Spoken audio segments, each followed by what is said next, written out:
हो जाओ तैयार साथियों, अपनी नोटबुक और आपकी कलम लेकर।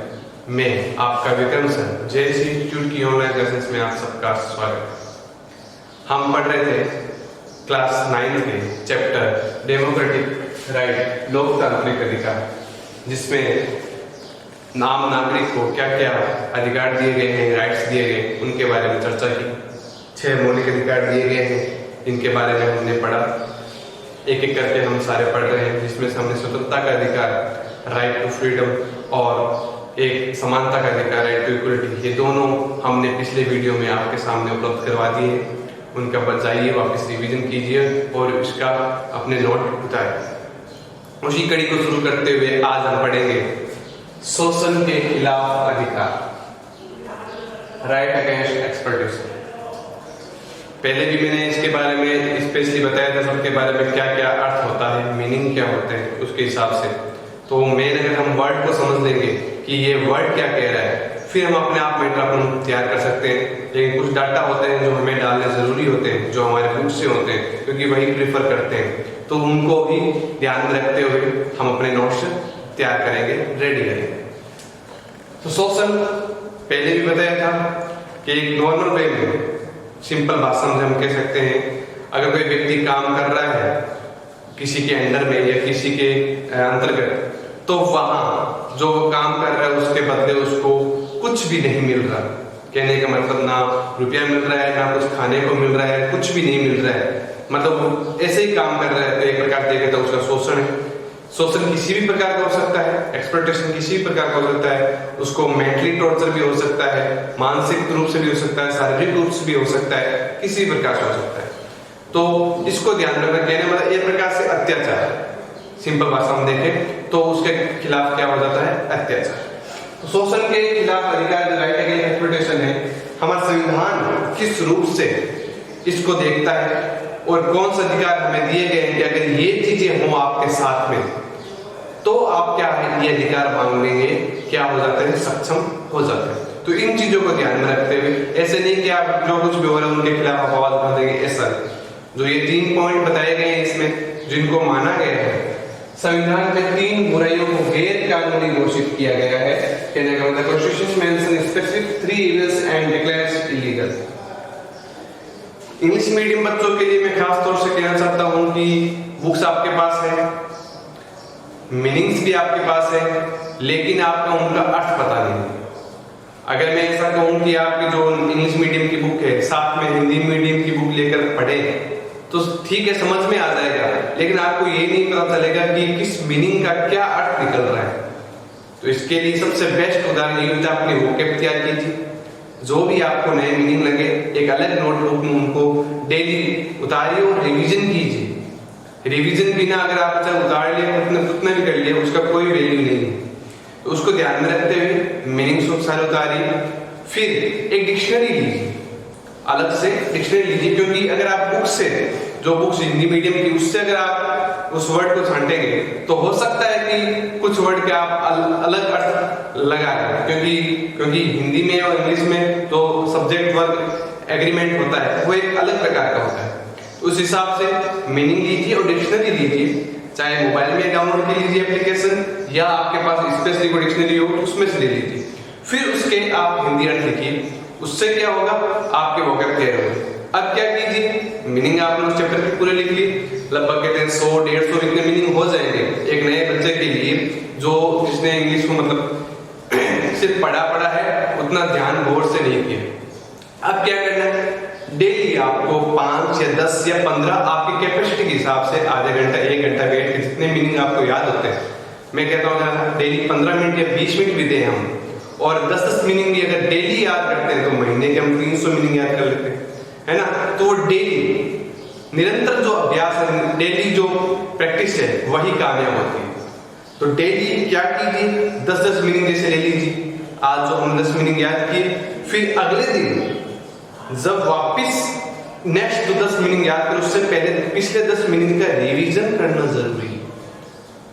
फिर नेक्स्ट जैसे 20 मीनिंग हो गए, अब नेक्स्ट जब 10 कर रहे हैं तो वापस पिछले 20 मीनिंग, ऐसे नहीं कि सिर्फ पिछले वाले 10 मीनिंग, नहीं, टोटल 20 मीनिंग। और फिर उन मीनिंग्स को जैसे आप बोलचाल आम बोलचाल भाषा में यूज करते हैं तो उनको यूज कीजिए उस समय। कोई जैसे वर्ड आ गया, जैसे इसमें वर्ड आ गया कि बुराई मतलब एविल्स, ठीक है, तो और अब कोई जैसे कोई बुरा काम कर रहा है तो कह सकते हैं हम एविल्स, अच्छा नहीं है।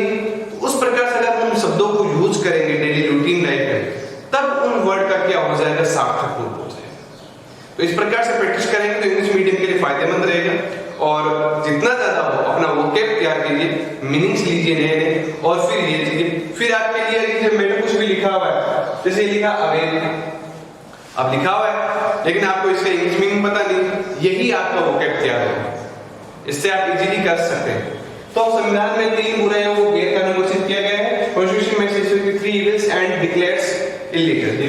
डिक्लेयर्स मतलब घोषित करना, घोषणा करना। तो संविधान में अपना जो संविधान बनाया गया है उसमें 3 चीजों को, जो 3 रूप से जो काम किए जाते हैं उनको क्या किया गया है, कानून से बाहर रखा गया है, गैर कानूनी रखा गया है। कहने का मतलब इसके खिलाफ एक्शन ले सकती है सरकार, कानून जो कुछ भी। तो क्या है, पहला है अवैध व्यापार, दूसरा है बेगार, तीसरा है बाल मजदूरी। तीनों को नोट डाउन करेंगे क्योंकि शोषण के खिलाफ अधिकार में जब भी आपकी इसका क्वेश्चन बनेगा, इसके बारे में आपको डिस्क्रिप्शन देना पड़ेगा, विवरण देना पड़ेगा, तब आपको ये तीनों पॉइंट लिखने जरूरी है। अवैध व्यापार करना, trade, traffic in human beings, मनुष्य, ठीक है, तो उनका क्या करना, व्यापार करना, लेना देना, क्या होता आगे बताएंगे। दूसरा है बेगार, फोर्स टू रेंडर सर्विस, जबरदस्ती काम करवाना, आगे देखेंगे। बाल मजदूरी, बाल मतलब बच्चे, छोटी उम्र के बच्चे, चाइल्ड लेबर। तो ये 3 है, अवैध व्यापार, बेगार और बाल मजदूरी, traffic in human beings, force to render service and बाल मजदूरी, चाइल्ड लेबर। क्या होता है, पहला पढ़ते हैं अवैध व्यापार। कुछ घटनाएं हैं आपकी बुक्स में दी गई है, वो भी मैं भी आपको पढ़ के सुना दूंगा जिससे आपका अच्छी तरीके से रिवीजन हो जाए, आप समझ जाएंगे ये टॉपिक किस प्रकार का है। 2-3 घटनाएं वो मैं आपको हाथों हाथ बता दूंगा, लेकिन पहले इस वर्ड को समझ लेंगे।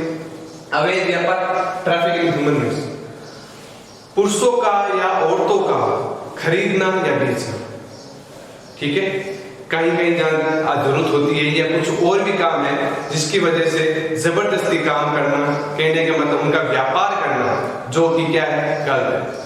क्योंकि हम पहले ही पढ़ चुके हैं स्वतंत्रता का अधिकार हर व्यक्ति को क्या है, फ्रीडम है। अगर जब हर व्यक्ति को फ्रीडम है तो वो उनका लेना देना नहीं कर सकते, खरीद और बेच नहीं सकते। तो ये काम होते हैं कुछ जगहों पर, अभी भी तस्करी चलती है इनकी, लेकिन इन पर भी चर्चा करेंगे। नेक्स्ट है बेगार। बेगार का मतलब जो पहले समय में बहुत ज्यादा हुआ करता था, जिस समय अंग्रेजों का राज था, उस समय किसानों से जबरदस्ती अंग्रेज अपनी जमीन पर काम करवाते और बदले में उनको कुछ भी नहीं देना। जबरदस्ती काम करवाना, बदले में उनको कुछ भी ना देना, मैदाना भी नहीं देना, रुपए भी नहीं देना, खाना भी नहीं देना, कुछ भी मत देना, ऐसा काम। और रात भर तक, ऐसा भी नहीं, कोई लिमिट नहीं। तो बेगार, फोर्स टू रेंडर सर्विस, किसी भी काम में किसी व्यक्ति को जबरदस्ती लगाना और बदले में उसको कुछ भी नहीं देना, ये बेगार कहलाता था। और बाल मजदूरी, छोटे बच्चों से काम कराना। संविधान में 6 से लेकर 14 साल के बच्चे, 14 साल की उम्र तक के बच्चों को आप कहीं पर भी जहां ज्यादा हानिकारक या विस्फोटक सामान या कुछ भी रंग रोगन है या चाय की दुकान है, कहीं पर भी काम नहीं करवा सकते, क्योंकि ये बच्चे का उसका अधिकार है। हम अगर बाजार में ऐसा देखते हैं तो हम भी उनके खिलाफ आवाज उठा सकते हैं और उस दुकान के खिलाफ कुछ भी, लेकिन अभी भी ऐसा काम चल रहा है, हम नजरों के सामने होता है। कोई अपनी इच्छा से करे वो एक अलग बात है, कोई बच्चा काम कर रहा है अपनी इच्छा से वो एक अलग बात है, लेकिन सरकार के द्वारा उसको अधिकार दिया गया है 14 साल की उम्र के बच्चे तक, 14 ईयर के बच्चे तक, वो है कहीं पर भी उससे कोई भी काम नहीं करवा सकता। दुकान पर या ऐसी दुकान पर, घर पे तो काम करना ही पड़ेगा, ठीक है। तो चाइल्ड लेबर, बाल मजदूरी, ये 3 तरीके की जो बुराइयां बताई गई है शोषण के खिलाफ अधिकार में, एक्सप्लॉयटेशन के खिलाफ में, कहने का मतलब लेना देना आदमी पर नहीं हो सकता, जबरदस्ती काम नहीं करवा सकते और छोटे बच्चों से आप काम नहीं करवा सकते। इनकी डिमांड कैसे हुई, क्या हुआ, इसके बारे में छोटी सी घटना है, वो आपको मैं थोड़ा सा पढ़ के सुना देता हूँ, ध्यान से सुनेंगे। मद्रास हाई कोर्ट में एक अर्जी दायर की गई। अर्जी दायर करने वाले ने कहा कि सालेम जिले के गांवों के 7 से 12 वर्ष के बच्चों के अनेक बच्चों को ले जाकर केरल के त्रिचूर जिले के ओलूर में बेचा गया। ये देखो, ऐसे काम केरल में हुए, इसी वजह से इनको ध्यान में रखा गया।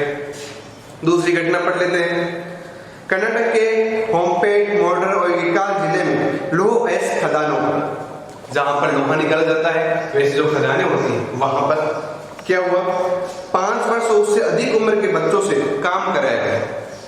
देखो, छोटे छोटे बच्चों से ऐसे काम, जोखिम भरे काम करवाए जा रहे हैं जो उनके लिए, खुद के लिए भी हानिकारक है, शरीर रूप से भी हानिकारक है, लेकिन ऐसे काम करवाए जा रहे हैं। बच्चों से खुदाई, अयस्क तोड़ने, लादने, गिराने, धुलाई और कटाई का काम दिया जा रहा है। उनको ना तो सुरक्षा उपकरण दिए जाते हैं और तय मजदूरी, और ना ही उनके काम का समय है। कहने का मतलब, उनसे ऐसे काम, जोखिम भरे काम करवाए जा रहे हैं और उनको ना तो सुरक्षा दी जा रही है, ना उनको खाना दिया जा रहा है, ना उनको रुपए दिए जा रहे हैं। एक प्रकार से बंधुआ मजदूरी हो गई।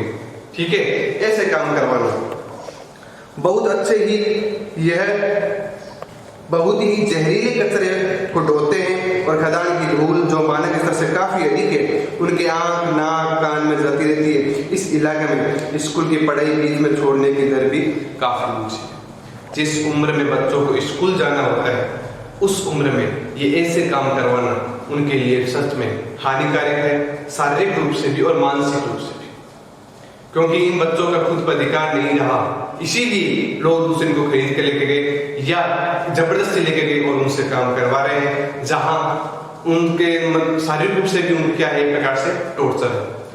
सुनने में इसलिए मैंने आपको स्टोरी सुनाई, क्योंकि इससे पता चले रियली ऐसा हकीकत में हो रहा है, तो इनके लिए खिलाफ रोक लगानी जरूरी है। एक छोटा सा वाक्य और है। राष्ट्रीय नमूना सर्वेक्षण संगठन के नवीनतम वार्षिक सर्वेक्षण में बताया गया कि ग्रामीण और शहरी दोनों क्षेत्रों में लड़कियों से काम कराने का क्रम भी बढ़ता जा रहा है। अब ज्यादा बच्चियों से भी काम कराया जा रहा है। सर्वेक्षण ये बात सामने आई है कि पहले जहां प्रति 1000 काम करने बच्चे की संख्या 34 थी, अब वह 41 हो गई। कहने का मतलब, बच्चे तो काम कर ही रहे हैं, लेकिन छोटी छोटी उम्र की लड़कियों से भी क्या कराया जा रहा है, काम कराया जा रहा है। तो ये जो चीजें होती है, इसके खिलाफ क्या चाहिए हमें, अधिकार चाहिए। यही अधिकार है, शोषण के खिलाफ अधिकार। अच्छे तरीके से आपको समझ लिया होगा, इसका स्क्रीनशॉट ले लेंगे, क्योंकि हमें जब ये टॉपिक पढ़ना होगा, ये तीनों चीजें लिखनी जरूरी होगी। और कुछ ऐसे उदाहरण देते हैं तो उस चीज पे क्या हो जाता है, एक अच्छा मैसेज जाता है, अच्छा मैसेज हमारे सामने उभर के आता है। तो इस चीज को पढ़ेंगे भी और जीवन में भी उतारेंगे। कहीं पे भी ऐसा कोई बच्चा या काम करता दिखे जो गलत है, जो उसके लेवल का नहीं है, तो हमें उसके खिलाफ क्या उठाना चाहिए, आवाज उठानी चाहिए। लाइक कीजिए, शेयर कीजिए, सब्सक्राइब कीजिए। धन्यवाद।